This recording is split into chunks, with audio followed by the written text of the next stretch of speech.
நான் மும்பை விமான நிலையத்துக்கு வந்தேன். ரொம்ப பரபரப்பா இருந்துச்சு. தெற்கு மும்பைக்கு ஒரு கார் பிடிச்சேன். போக்குவரத்து நெரிசல் அதிகமா இருந்துச்சு. எல்லா இடமும் மக்கள் நிறைஞ்சிருந்தாங்க. நகரத்தோட அந்த துடிப்பு எனக்கு பிடிச்சிருந்தது. ஒரு சிக்னல்ல கார் நின்னுச்சு. ரெட் லைட் எரிஞ்சுக்கிட்டு இருந்துச்சு. நான் ஜன்னல் வழியா வெளியே பார்த்தேன். ஒரு பையனை கண்டேன். அவனுக்கு 12 வயசு இருக்கும். அவன் ரொம்ப ஏழ்மையானவனா தெரிஞ்சான். அவன் ஒரு ரொட்டி துண்டை சாப்பிட்டுக்கிட்டு இருந்தான். அதை அவன் பாக்கெட்ல இருந்து எடுத்தான். ஒரு தெரு நாய் அவனை நோக்கி வந்தது. வாலை ஆட்டியது. அந்த பையன் கொஞ்சமும் யோசிக்கலை. அவன் கீழே உட்கார்ந்தான்.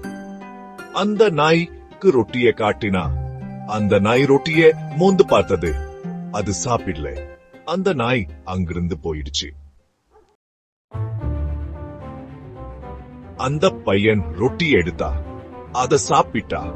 எனக்கு அவனுக்கு உதவி பண்ணணும்னு தோணுச்சு. அவனுக்கு கொஞ்சம் பணம் கொடுக்கணும்னு நினைச்சேன். ஆனா சிக்னல் கிரீன் ஆயிடுச்சு. எங்க கார் நகர ஆரம்பிச்சது. நாங்க அங்கிருந்து போயிட்டோம். அன்னைக்கு ராத்திரி அந்த பையனை பத்தி யோசிச்சேன். அவன்கிட்ட ஒரு ரொட்டி துண்டு மட்டும்தான் இருந்துச்சு. அவனுக்கு ரொம்ப பசிச்சிருக்கும். ஆனாலும் அத பகிர்ந்துக்க முயற்சிச்சா. அந்த நாயோட பகிர்ந்துகிட்டா.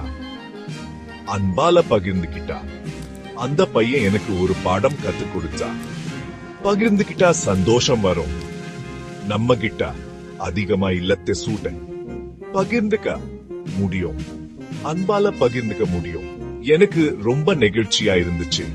தெருவுல ஒரு பையன் கிட்ட இருந்து நான் ஒரு பாடத்தை கத்துக்கிட்டேன். அவனை மாதிரி இருக்கிறவங்களுக்கு நான் நன்றி சொல்ல கடமைப்பட்டிருக்கேன்.